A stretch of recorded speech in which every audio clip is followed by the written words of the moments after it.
Okay. இப்ப நீங்க சொன்ன மாதிரி மார்க்கெட் ரொம்ப இறங்கும்போது இன்வெஸ்ட் பண்ணுங்க. ஆனா லாஸ்ட் இயரும் சரி, இப்போ கொஞ்ச நாளுமே சரி மார்க்கெட் ரொம்பலாம் இறங்கலல்ல சார்? ரொம்ப இறங்கலை, ரேஞ்ச் பவுண்டாக இருக்குது. உங்களுக்கு லாஸ்ட் அக்டோபரில் இருந்தது தான் சேம் இருக்குது.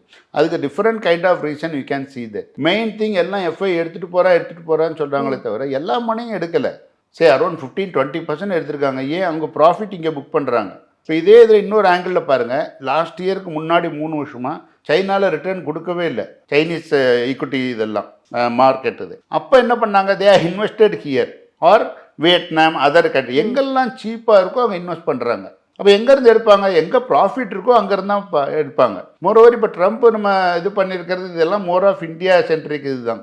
அவங்களுக்கு யூரோப்லேயோ மற்ற இடத்துலையோ அதிக ப்ராஃபிட் 5-6 வருஷமாக இல்லை, லாஸ்ட் 1 year 2 yearsல இருக்கலாம். So that money they are taking profit investing. Again they will come back once இந்த டாரிஃப் இது கூல் டவுன் ஆகிடுது. இப்போ நெக்ஸ்ட் 2 குவார்ட்டர் ரிசல்ட் இப்போ விட பெட்டராக இருந்து ஜிடிபி இதே கன்சிஸ்டன்டி 7.4 7.5 கன்சிஸ்ட் ஆச்சுன்னா again they will come back.